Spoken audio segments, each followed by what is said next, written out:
বিনা কারণে 109 দিন এবং 103 দিনের জেল, তাও আবার শুধুমাত্র একজন আইপিএস অফিসারের চক্রান্তের জন্য। অ্যাকচুয়ালি মঙ্গলবার সুপ্রিম কোর্ট একজন মহিলা আইপিএস অফিসার এবং তার অভিভাবকদের একটা পাবলিক অ্যাপোলজি ইস্যু করতে বলেন। পাবলিক অ্যাপোলজি মানে হলো সেই অ্যাপোলজি হিন্দি এবং ইংলিশ নিউজ পেপার, তাছাড়া social media platform including Instagram, Facebook, ইউটিউবে প্রকাশ করতে হবে। কারণ আইপিএস ওয়াইফ তার এক্স হাজব্যান্ড এবং ফ্যামিলির বিরুদ্ধে 6 ধরনের ক্রিমিনাল কেস ফাইল করে। তার মধ্যে attempt to murder, rape, domestic violence এবং মেয়েদের সবচেয়ে প্রিয় মেনটেনেন্সের জন্য অ্যালিমনি। আইপিএস অফিসার হয়ে সেলফ ইন্ডিপেন্ডেন্ট হয়েও অ্যালিমনি চাইছে, ভাবুন একবার।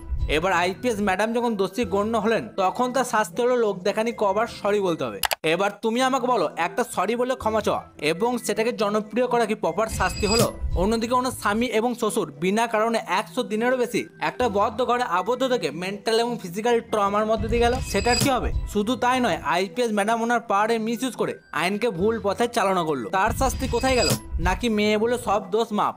কেননা এই ক্ষেত্রে পুরুষ আইপিএস অফিসার হলে তো ওনাকে সাসপেন্ড করিয়ে কারাবাস করানো হতো। সাথে উনি যে পরবর্তীকালেও ওনার ক্ষমতার মিস ইউজ করবেন না, তার গ্যারান্টি কে নেবে?